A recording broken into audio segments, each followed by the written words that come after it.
Well, hello there. I scarcely noticed your approach. I think I know just exactly why you're here. You see, folks are always looking for a good story. They could be about swords and sorcery. They could be about finding love. Or they could be about something far darker and more sinister. It just so happens that we have a few such stories to tell. 3 bone-chilling tales that are sure to set the mood for the evening. You may have heard them before, but I assure you, you've not heard them like this. But without further ado, welcome to Devil's Night. It wasn't until I broke down in front of my sister that it occurred to me to use the word haunted.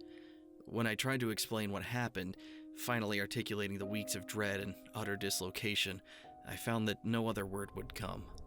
Haunted. There's still a part of me that scoffs and glowers at this. To use the language of folklore, it seems to compress what I'd experienced into a simple banality, a prisoner of crude language. I paid cash for the house in West Toluca Lake. Something about the 1930s Spanish architecture tucked behind the grove of weeping willows triggered a strong association with my childhood ideal of what it meant to be famous and successful in Los Angeles. It was far more than I needed, and I struggled to fill the extra rooms with bedroom sets and elaborate lounges, more out of an obligation to keep up appearances when guests were over than to satisfy myself. Even so, I was happy there, for a short while. My friends stopped visiting a few months after I moved in. Increasingly elaborate excuses were spun, and I soon stopped asking. It only occurs to me now that I was doing the same thing, finding every reason to stay in the house, to isolate myself. The descent into the insanity was so gentle that I hardly felt it happening. The unusually stormy winter hit me hard, and long hours in front of the UV sun lamp seemed to do little to halt my growing feeling of melancholy and nameless unease.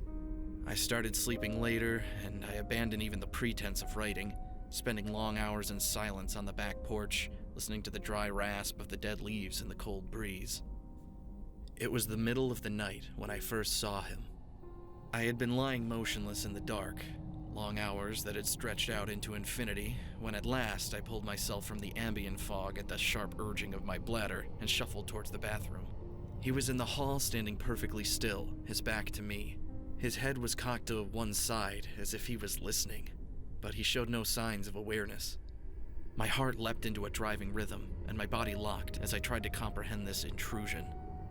He stepped away from me, the soft tread of his feet on the carpet the only sound that punctuated the stillness. Less than 3 seconds passed from the moment I saw him to when he turned a corner and was gone. When I wrenched control from my frozen limbs, I found the house empty and the doors still locked. Sleep came slowly that night, and I tried to convince myself that what I had seen was a product of my medicated, sleep-deprived mind. He returned the next night as I lay in bed. I awoke to the sound of the door opening. My eyes slid open, the lids rasping, painful and dry, to behold complete darkness. I heard the soft shuffling of feet, and then, with a sickening feeling deep in my core, the sound of bed springs softly creaking. He had sat on the foot of the bed. Terror held me in place like a vice. There was a sound from far away, a dusty crackle, a breath of wind from the specter's lungs. My mouth went dry, and I croaked an involuntary rasp as I struggled to free myself from the sheets that suddenly clung to me, and when I moved, so did he, leaping upward. In that naked moment of animal terror, he vanished, leaving a palpable hole in the darkness. After that night, I was never alone in that house.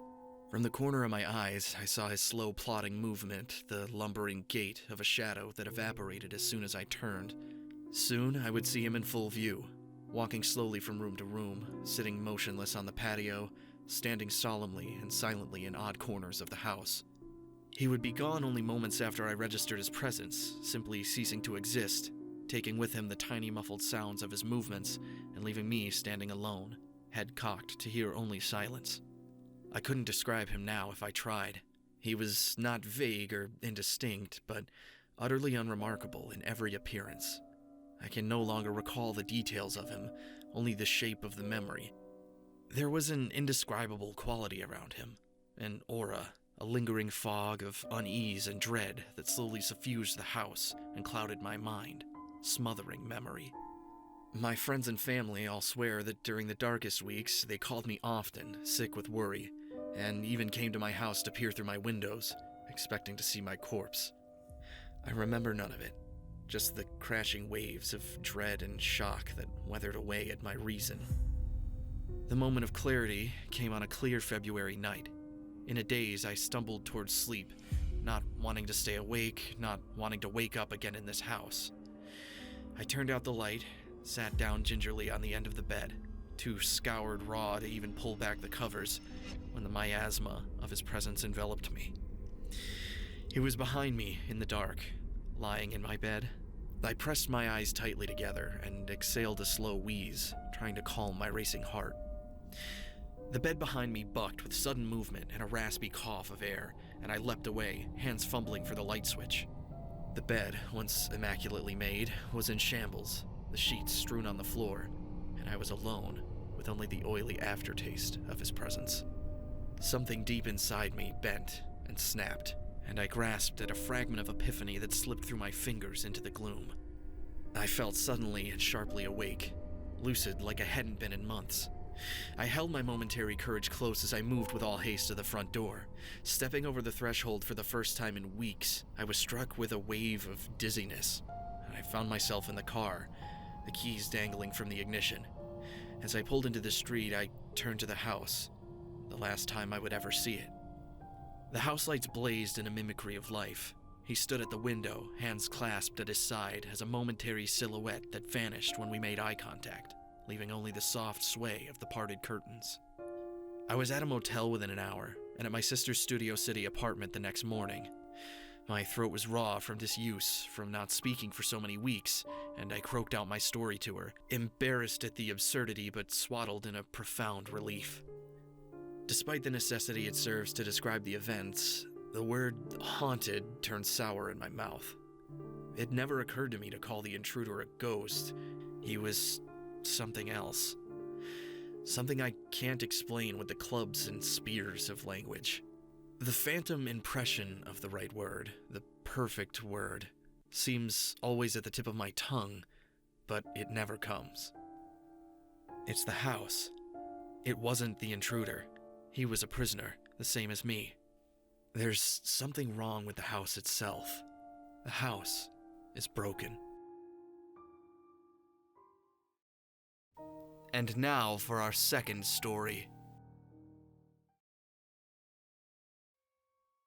Okay, here's my story.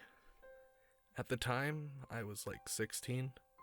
I've got some family down in Alabama that own a huge amount of land down by Huntsville. My uncle owns a cabin and a bunch of trailers out in the woods for hunting and camping. My cousins down south suggest we go out for a camping trip. They know I'm a city kid from Chicago, so they like to give me shit. We pack up some food and drinks and bring the necessities to camp out for a few days. We get to the camp, and it's immediately obvious that something's off. The air has this electric smell, like right before a storm, like ozone. We don't really think anything of it at the time, so we just unpack and go down to the creek and swim for a few hours. All of a sudden, some older guy and a teenager come out of the brush. The older guy has a shotgun in the crook of his arm, and he asks us what we're doing this far out in the woods. I tell him about my uncle, who the guy actually knows, and tell him we're camping out. He tells us we need to be careful out here and stick together because there's some big animal out in the woods. We thank him for letting us know, and his son asks us if it would be okay if he hung out with us. We're cool with it, and so is his dad, so he stuck around. His name's Tanner. So we end up playing football. In total, there's Tanner, my 5 cousins, and then 4 of their friends. 5 girls and 6 boys. We're all around 15 to 17. We ended up just dicking the day away. Eventually, we head back up to the camp and pull out some stuff for a campfire, even though the trailers both had kitchenettes. Tanner says his family's property sits up against my uncle's, and he wants to run home and ask his dad if he can come out camping with us. My cousin Rooster says he's going to go with him, since it's going to get dark soon, and one of the girls also wants to tag along. It's about 7 o'clock, and it's starting to get pretty dark. They take flashlights and take the trail toward Tanner's property. The rest of us chill. We make s'mores, drink, and flirt with the girls. About 30 or 40 minutes later, there's the smell of ozone again. You could even smell it over the smell of the fire. It was this really nasty, coppery smell, like right after you had a nosebleed and it stopped. It wasn't exactly like dried blood, but it was that nasty, metallic, back of your throat kind of smell. Immediately, we think it's some kind of electrical malfunction, like someone left a hot plate on or something. We search the trailers and nothing's on, but we can all smell it. All of a sudden, we can hear people booking it down the path towards us. Rooster, Tanner, and the girl all come running into the clearing, out of breath. They don't even break stride as they all run into the trailer right by where the fire is. We all get the fuck out of there and into the trailers. Everyone's freaking the hell out, even Rooster's crying his eyes out at this point, all the while the fire's guttering lower and lower, so my other cousins say fuck it and are about to go outside and get the generator out of a shed between the trailers. Tanner goes, fuck no. Lock the front door, nobody else is going outside. He's been crying too, and his eyes are bloodshot and puffy, and his pants are dirty as shit. He goes on to tell us what happened when they went up to his house. His father said sure, he could go out camping, but to make sure they were careful on the way back, and maybe they should take one of his hunting rifles just in case. Evidently, Tanner had seen something in their yard a few days before. One of their pigs had come up, ripped up and half-eaten. They'd assumed it was just some big cats or coyotes, even though they don't usually fuck with live animals. He'd gone upstairs and packed his stuff, and told his daddy it would be okay without the rifle, because the coyotes usually avoid people. So they started walking back towards where we were camping. So Rooster finally stops crying and shaking. The girl already had, but she was just staring out the window with a vacant look on her face. He said they had gotten halfway into the woods, coming back to camp, when they started to hear shit in the forest. It was almost pitch black by this time, so they really weren't sure at first what the fuck it was. The girl said she heard something in the bushes, right off the trail. They beamed their flashlight towards it, and there was someone standing back in the woods in a little hollow. Rooster said they shouted at him, and told him he was scaring the fuck out of them and how he was being a dick. He says that's when he realized that the guy was facing away from them, so they keep walking, and they start smelling the nasty, coppery ozone smell. They say that they look off into the forest on the opposite side, and there's another dude standing in the forest, facing away, but slightly closer to the path. So now they start power walking, and Tanner keeps going, I should have taken the fucking rifle.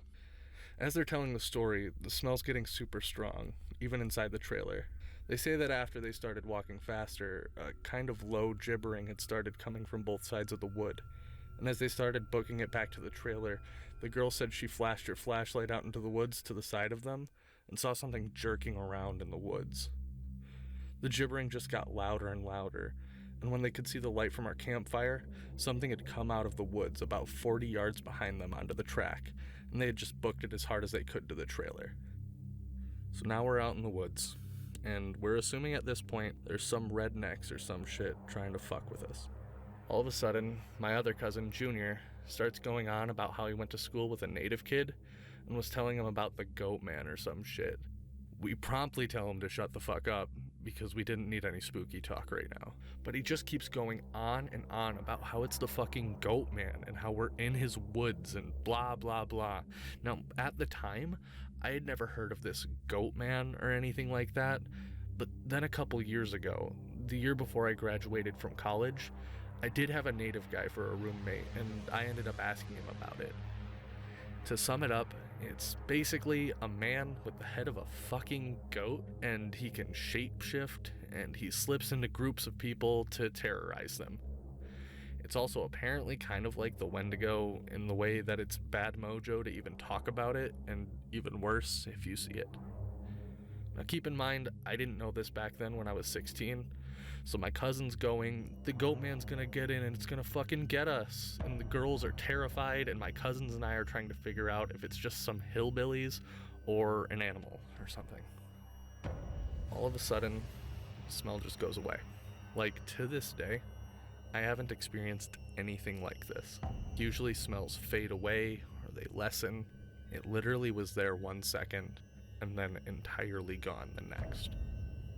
So over an hour passes, making it around 9 or 10.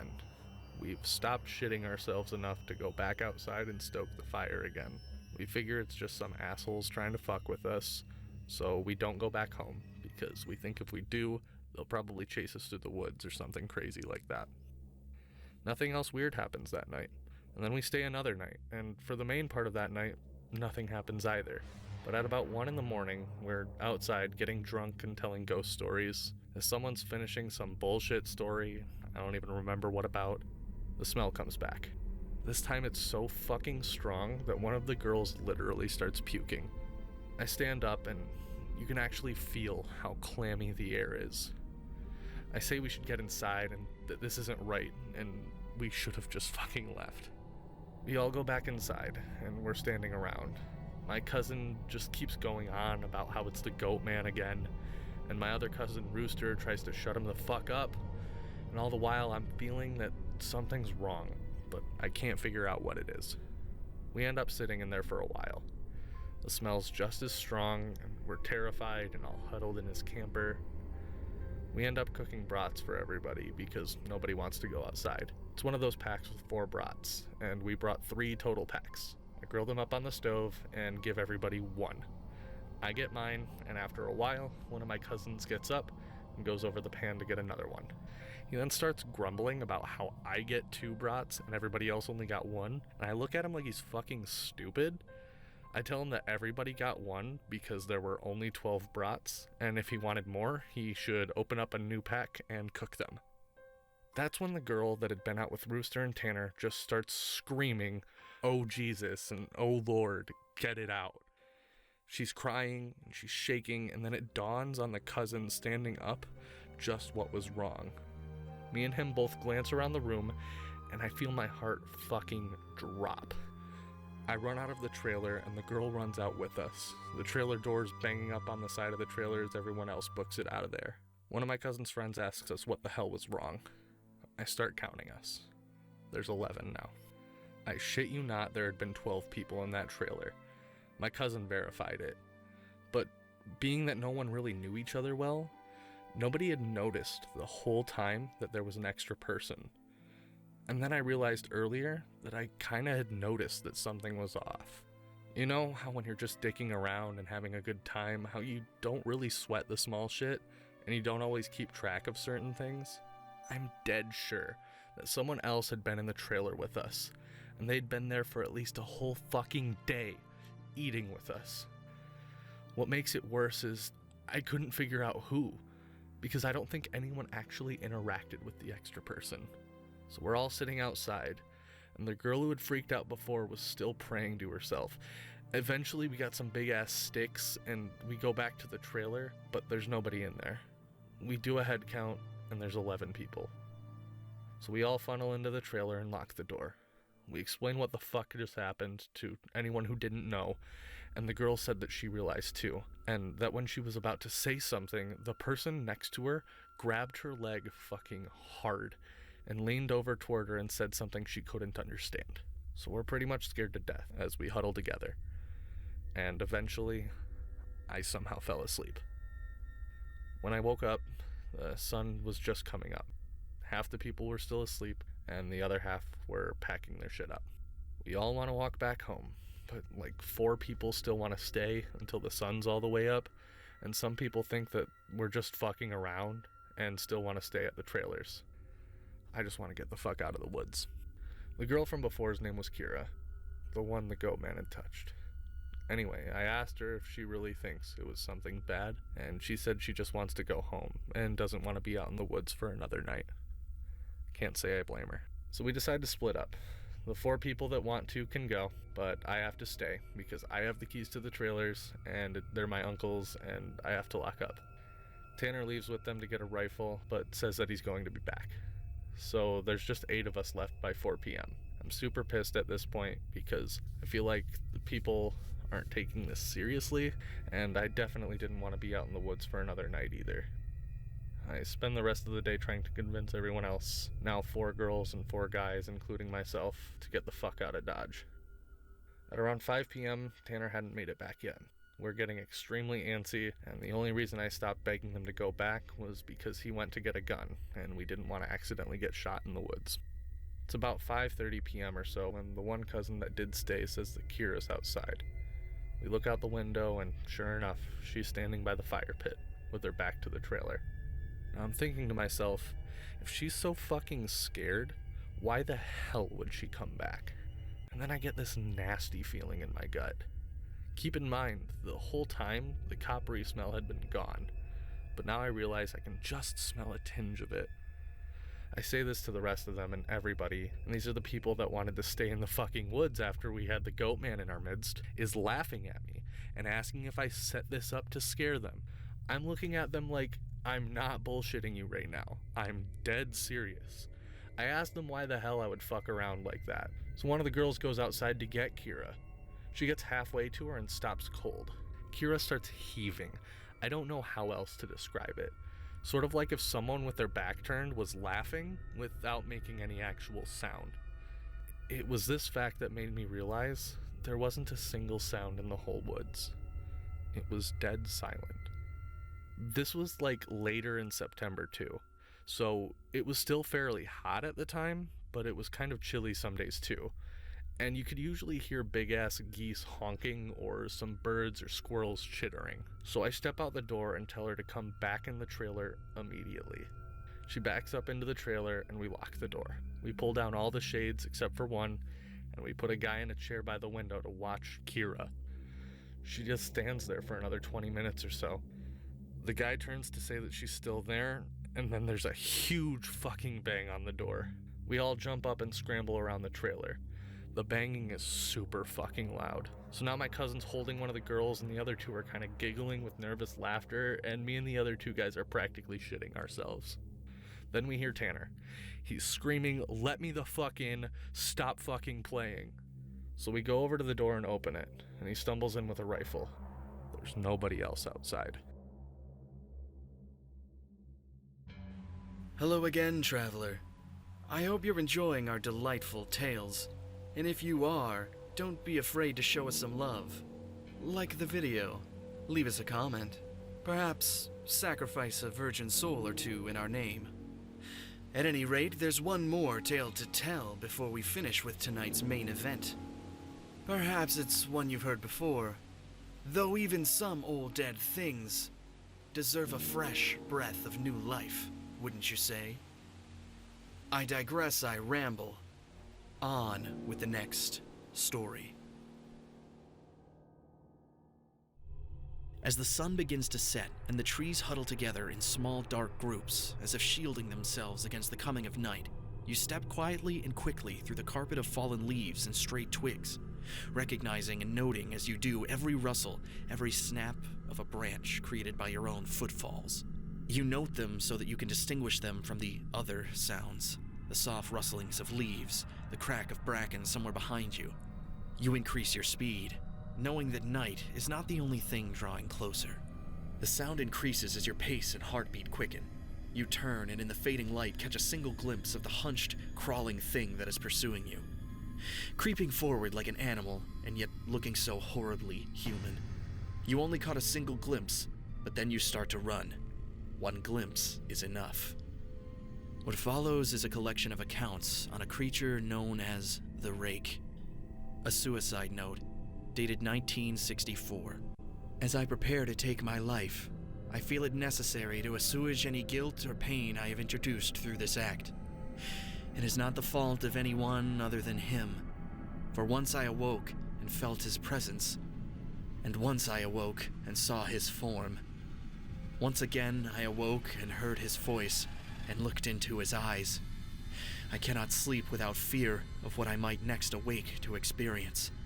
I cannot ever wake. Goodbye. Found in the same wooden box were 2 empty envelopes addressed to William and Rose, and 1 loose personal letter with no envelope. Dearest Linny, I have prayed for you. He spoke your name. A journal entry, translated from Spanish, dated 1880. I have experienced the greatest terror. I have experienced the greatest terror. I have experienced the greatest terror. I see his eyes when I close mine. They're hollow, black. They saw me and pierced me. His wet hand. I will not sleep. His voice. The rest is unintelligible. A mariner's log, dated 1691. He came to me in my sleep. From the foot of my bed, I felt a sensation. He took everything. We must return to England. We shall not return here again at the request of the Rake. From a witness, dated 2006. 3 years ago, I had just returned from a trip from Niagara Falls with my family for the 4th of July. We were all very exhausted after a long day of driving, so my husband and I put the kids right to bed and called it a night. At about 4 a.m., I woke up thinking my husband had gotten up to use the restroom. I used the moment to steal back the sheets, only to wake him in the process. I apologized and told him I thought he had gotten out of bed. When he turned to face me, he gasped and pulled his feet up from the end of the bed so quickly his knee almost knocked me out of the bed. He then grabbed me and said nothing. After adjusting to the dark for a half second, I was able to see what caused the strange reaction. At the foot of the bed, sitting and facing away from us, there was what appeared to be a naked man or hairless dog of some sort. Its body position was disturbing and unnatural, as if it had been hit by a car or something. For some reason, I was not instantly frightened by it, but more concerned as to its condition. At this point, I was somewhat under the assumption that we were supposed to help him. My husband was peering over his arm and knee, tucked into the fetal position, occasionally glancing at me before returning to the creature. In a flurry of motion, the creature scrambled around the side of the bed and then crawled quickly in a flailing sort of motion right along the bed until it was less than a foot away from my husband's face. The creature was completely silent for about 30 seconds, or probably closer to 5. It seemed like a while, just looking at my husband. The creature then placed its hand on his knee and ran into the hallway leading to the kids' rooms. I screamed and ran for the light switch, planning to stop him before he hurt my children. When I got to the hallway, the light from the bedroom was enough to see it crouching and hunched over about 20 feet away. He turned around and looked directly at me, covered in blood. I flipped the switch on the wall and saw my daughter Clara. The creature ran down the stairs while my husband and I rushed to help our daughter. She was very badly injured and spoke only once more in her short life. She said, "He is the Rake." My husband drove his car into the lake that night while rushing our daughter to the hospital. He didn't survive. Being a small town, news got around pretty quickly. The police were helpful at first, and the local newspaper took a lot of interest as well. However, the story was never published, and the local television news never followed up either. For several months, my son Justin and I stayed in a hotel near my parents' house. After we decided to return home, I began looking for answers myself. I eventually located a man in the next town over who had a similar story. We got in contact and began talking about our experiences. He knew 2 other people in New York who had seen the creature we now referred to as the Rake. It took the 4 of us about 2 solid years of hunting on the internet and writing letters to come up with a small collection of what we believe to be accounts of the Rake. None of them give any details, history, or follow-up. One journal had an entry involving the creature in its first 3 pages and never mentioned it again. A ship's log explained nothing of the encounter, saying only that they were told to leave by the Rake. That was the last entry in the log. There were, however, instances where the creature's visit was one of a series of visits with the same person. Multiple people also mentioned being spoken to, my daughter included. This led us to wonder if the Rake had visited any of us before our last encounter. I set up a digital recorder near the end of my bed and left it running all night, every night, for 2 weeks. I would tediously scan through the sounds of me rolling around in my bed each day when I woke up. By the end of the 2nd week, I was quite used to the occasional sound of sleep while blurring through the recording at 8 times the normal speed, though it still took almost an hour every day. On the first day of the 3rd week, I thought I had heard something. What I found was a shrill voice. It was the Rake. I can't listen to it long enough to even begin to transcribe it. I haven't let anyone else listen to it yet. All I know is that I've heard it before, and now I believe that it spoke when it was sitting in front of my husband. I don't remember hearing anything at the time, but for some reason, the voice on that recorder immediately brings me back to that moment. The thoughts that must have gone through my daughter's head upset me greatly. I've not seen the Rake since he ruined my life, but I know and fear that one night, I'll wake up to see him staring at me.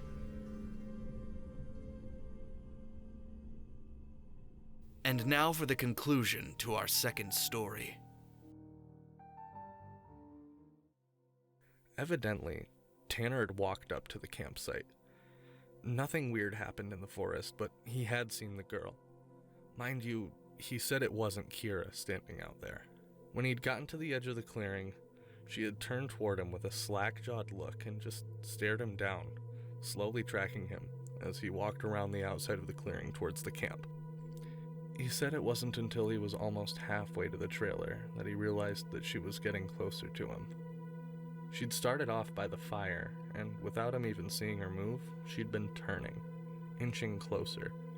He said he just ran the rest of the way back to the trailer, thinking it would be open, and when he got to the door and it was locked, he turned, and she was about halfway between the fireplace and the door.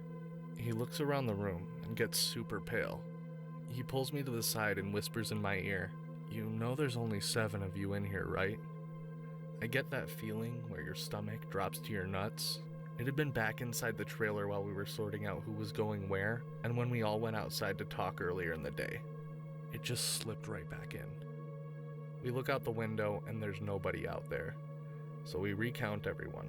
Basically, I go over and ask how many people were here earlier. Everyone says 8. I ask how many people are here now, and they all do a head count, and realize that there's 8 people here, including Tanner. Tanner had brought back a couple boxes of ammo in his rifle.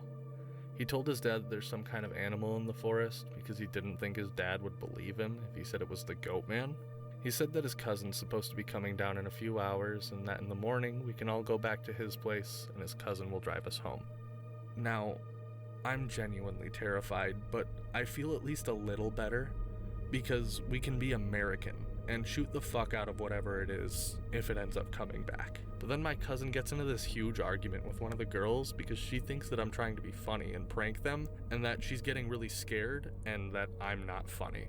He keeps telling her that I'm not that kind of person, and she says, well, how do we know the girl wasn't just Tanner in a wig? Or if it really is the Goatman, how do we know this is the real Tanner, and that the Goatman didn't just kill him in the woods and take his gun? So we get into a huge argument about this. Me and Tanner are arguing that we could seriously be in danger because, at the very least, someone's been sneaking themselves into our fucking trailer without us knowing and mingling with us, and at worst, something bad is in the forest and it's fucking with us. One of the girls starts crying and saying she wants to go home, and we're trying to tell her that we can't because none of us are walking through the woods in the middle of the night. At this point, the sun's starting to go down and it's starting to get dark. So, we eat something and turn on the radio for a while, but we can't really get a station out here with anything decent, so we just end up turning it off. And that's about the time that Tanner's cousin shows up. He was like 19, I think. At this point, the sun's barely over the horizon, and he has one of those heavy-duty lantern flashlights and another rifle. He walks up to the trailer and we whisper to Tanner, asking if he's sure that's his cousin. He tells us yes. The guy looks behind him and all around the camp and then walks in. He kind of glances at all of us and looks a little confused. He says something like, "Where's your other little buddy at? I figured she would meet me up at the trailer. Is she a little slow or something?" He also asked whether we had been cooking blood in the trailer because it smelled like blood in hot pans all the way up the trail. Collectively, we told him that we didn't know who he was talking about, but I had a hunch. He said he came down the same trail Tanner had been using, and that he'd come up on one of our buddies standing in the middle of the trail, looking at him slack-jawed. He had asked her a bunch of questions, but all she did was just look at him. Then she smiled at him, and he kept walking. She couldn't seem to keep up with him, and kept lagging a little behind. He said he asked her if she was hurt or something, and if she needed any help, but she just continued to stare. Eventually, he came to a sharp bend in the trail, but when he turned around and looked back to see if she was okay, the trail was empty. He'd assumed that she'd taken some shortcut through the woods to the trailer. We tell him the whole story of what's been going on, I half expected him to say we were full of shit, but he actually listened and then sat down on one of the couches. He gets back to the girl. He says that when she kept trying to lag behind him, it kind of weirded him out, so we tried to keep her in front of him. No matter how slow he walked, she was always lagging a little behind though, and he smelled this nasty smell, and it kept getting stronger as he got closer to camp. Eventually, she'd said something really low that he didn't catch, and when he turned around, she was right the fuck up on him, and he stepped back from her. It was at this point he asked her if she was okay, and if she wasn't, he could carry her back the rest of the way, but she just kept staring at him. He said he reached out for her, as if to grab her on the shoulder, but he must have, quote, misjudged the distance, because she was off to the side of where he put his hand, like she'd moved while he was looking dead at her. So at this point, we know this shit's real. Unless Tanner's playing a joke, which we can tell he isn't, because he's practically pissing himself. So they load up their rifles, we eat some more, and we just kind of sit around until around 11. To this fucking day, every time I think about this, I genuinely pray that it's some huge prank that my cousins played on me and just never revealed, so I would shit myself for the rest of my life. At around 11, the stink of copper turns into an actual gross blood-like smell, like burnt blood and singed hair. Tanner and his cousin, Reese, they get up and instantly grab the rifles. There's like a half knocking, half clawing at the door, and I shit you not, there's this voice, and it sounds like when you see those videos of cats and dogs whose owners teach them how to talk. It says in this halting, weirdly toned voice, exactly what Tanner had said before. Let me the fuck in. Stop fucking playing. It made my fucking skin crawl. It was so obviously not a human talking. It didn't have the right cadence, and that's something that I never realized until that moment. But all people have a certain cadence when they talk, no matter what language. All people have a certain kind of rhythm when they talk. That shit didn't have any kind of cadence or rhythm. Like one of those YouTube cats. That's what it sounded like outside the door. So now I'm in full-on terror mode. We keep yelling outside, "Who is it? Stop fucking around, man." And it just keeps saying, in, or let me the fuck in for like 15 minutes. Then the smell goes away for a while. And for the next hour or so, you can hear someone basically creeping around in the woods. Every couple of minutes, it'll come back to the door and say something. Finally, around 2 in the morning, Reese says, "Man, fuck this," and opens the door and walks outside with his rifle. He fires a shot straight up into the air and says something to the effect of, "In the name of Jesus Christ, go away." He fires 2 more times, and then from the woods across from the trailer, it sounds like something slowly gibbering and hooting. And then it starts screaming. It sounds almost like a woman and a cat in a bag screaming together. Like, I seriously have never heard anything like that. And you can hear the brush over that way start to shake. Reese fires into the tree line and then starts backing into the trailer. We lock the door, and we can hear this shit keening and screaming. Reese says something had come out of the bushes, super low to the ground and crawling toward the trailer. He says he shot it. Pretty much that's how the rest of the night went. It was literally screaming constantly for the next 2 hours, and we could hear shit moving out in the tree line, but it never came back up to the trailer. Tanner had been sitting in the chair watching the door with his rifle, and no one else heard or saw this, but he told me 2 days later, after the whole thing was over. He said he'd been nodding off after the screaming and noises had finally stopped, and he had almost been asleep when he saw someone come out of the bathroom and lay down in the middle of the floor and go to sleep. He just assumed it was one of us, and he nodded off. Then he said he kind of realized something was wrong, and while pretending to be sleeping, he counted us. There were 10 people in the trailer. He said he didn't want to try to shoot at the thing in the trailer and have it kill us then and there, or have Reese wake up and start shooting and we all accidentally kill each other, so we just stayed awake all night, pretending to be asleep, watching it. He said sometimes it would stand up and kind of do this weird jittery thing, or heave like it was laughing, but then it would lay back down. This story does close pretty weak, because from my perspective, that's everything that happened. We woke up. I noticed that Tanner was a little jittery, that he was avoiding looking at all of us, but we ate some breakfast, packed up, and started walking to his house. He stayed last in the trailer and said he'd lock up and bring me my uncle's keys to just start walking and he'd catch up. I really didn't want to do that, but he was pretty insistent. We got a little bit up the path, and when he came running up, we all basically just jogged back to his house. His cousin took us home. There was a window in the bathroom. Tanner had gone back to lock up and looked in there. We were all too stupid to lock a screenless window. The window was open when he went in there. I'm guessing that's what he'd been doing all along, waiting for us to fall asleep or get distracted and slipping into the group. It walked with us all the goddamn way back to Tanner's house. And then he said it lagged to the back of the group, looked him dead in the eyes, before walking off into the woods. That's it. That's my story.